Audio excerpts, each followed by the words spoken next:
बिस्मिल्लाहिर्रहमानिर्रहीम। बवासीर, fistula, anal fissure और एनोरेक्टल कैंसर, आम तौर पर इन सब बीमारियों की अलामात एक जैसी होती हैं और पेशेंट अक्सर इसमें कंफ्यूज रहता है कि उसको किस बीमारी से मतलब वो किस बीमारी का शिकार है, और अमूमन इलाज भी गलत हो रहा होता है।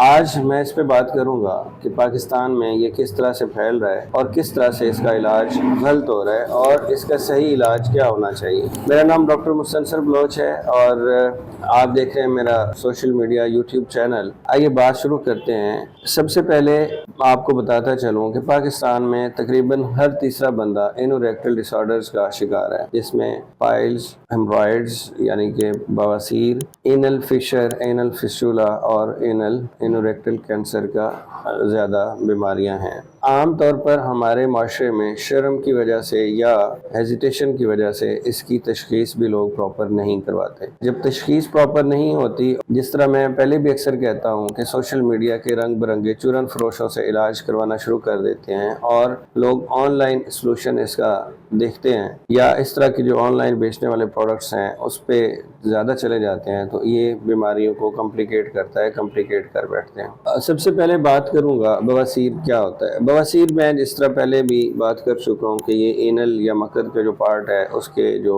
रिंग है उसके इन्फ्लेमेशन होती है और सोजिश, इन्फ्लेमेशन और उसके साथ दर्द होता है, पखाना करते हुए तकलीफ होती है और बाज़ औक़ात अगर ये ज़्यादा देर तक रहे तो उसमें ब्लीडिंग या ब्लड स्टेन स्टूल भी हो सकता है। और इसकी जो अमूमी वजूहात होती हैं वो ज़्यादा देर तक रहने वाली कब्ज़ है, ज़्यादा रिफाइंड चीज़ों का इस्तेमाल है और ज़्यादा देर तक बैठे रहने का जो काम करते हैं, ऑफिस वर्क करते हैं या ड्राइवर हज़रात होते हैं, और बाज़ औक़ात ये हमल के दौरान भी हो सकता है। अगर मैं इसकी अलामात की बात करूं तो पखाने के साथ दर्द होगा, स्वेलिंग, सोजिश होगी मकद के एरिया में, उसके साथ पेशाब पखाना करते हुए पेशेंट हेजिटेट करता है, स्टूल पास करते हुए पेशेंट हेजिटेट करेगा क्योंकि उसको दर्द होता है। तो पखाना करने के बाद भी पेशेंट को ये एहसास होता है कि जैसे अभी कंप्लीट इवैक्यूएशन नहीं हुई या पखाना मुकम्मल तौर पर पास नहीं हुआ। इसके साथ साथ पखाना के साथ जलन या दर्द भी हो सकता है। दूसरी चीज़ जो होती है इससे मिलती जुलती, दैट इज़ फिशर। अब फिशर क्या होता है? मकद की बारीक जो उसकी लेयर है, उसकी झिल्ली है, उसके ऊपर अगर कोई जख्म या चीरा आ जाए तो उसको हम फिशर कहते हैं। अब फिशर की आम तौर पर जो वजह है वो भी हार्ड स्टूल्स हैं। बाज़ औक़ात हार्ड स्टूल्स जो हैं वो इसकी एक वजह बनते हैं। कॉन्स्टिपेशन अगर रह रही है ज़्यादा देर तक तो वो इसकी एक वजह बनती है। और इसके अलामात में भी पखाने के साथ मरीज़ को शदीद दर्द होगा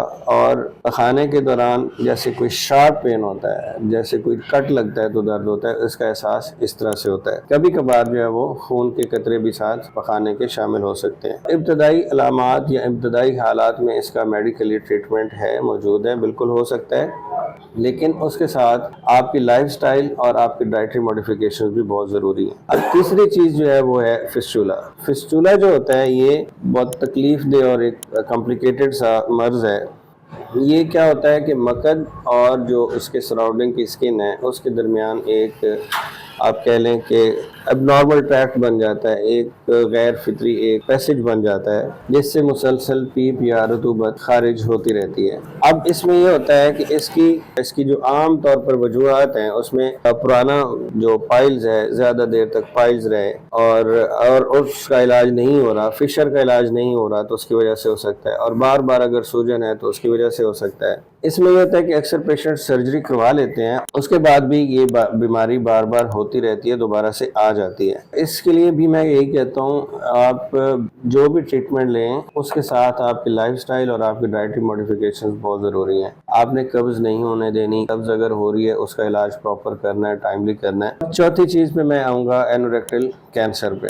एनोरेक्टल कैंसर जो होता है इसमें भी आम तौर पर जो अलामात आती हैं वो फिस्टूला जैसे ही आती हैं, जैसे कि खून आ रहा है, मकद के एरिया में दर्द हो रहा है, स्वेलिंग हो रही है, सोजिश है। मगर ये होता ये है कि इसमें एबनॉर्मल सेलुलर ग्रोथ होती है जिस तरह कैंसर के या बाकी जगहों के कैंसर के मामले में होता है। तो इसकी अगर तशखीस करनी हो, ان سب کو اب آپ نے ڈفرینشیٹ کرنا ہے. ڈفرینشیٹ کرنے کے لیے کولونوسکوپی، اگر میں اس کی بات کروں انڈوریکٹل سی اے یا کارسینوما کی یا کینسر کی عام طور پر، تو اس میں ایم آر آئی، سی ٹی اسکین، بایوپسی وغیرہ کروایا جا سکتا ہے.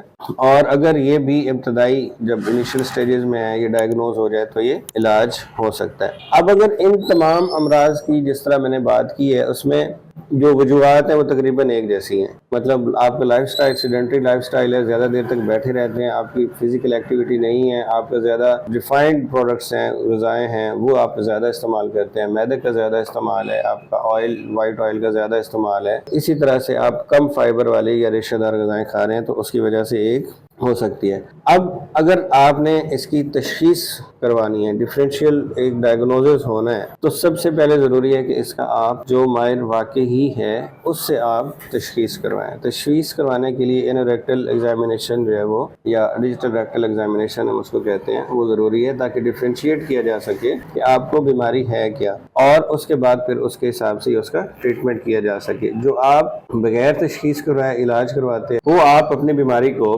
کمپلیکیٹ کر بیٹھتے ہیں. جب کمپلیکیٹ ہو جائے گا تو پھر ریکوری کے چانسز بھی اتنے ہی کم ہوتے جاتے ہیں. آج ہی اپنا علاج کیجیے، شرم مت کریں. شرم کس بات کا؟ اللہ تعالیٰ نے جو بھی بیماریاں پیدا کی ہیں تو اس کے لیے اس کا علاج بھی ساتھ میں پیدا کیا ہے. اپنا بہت خیال رکھے. اتنا ہی. اللہ حافظ.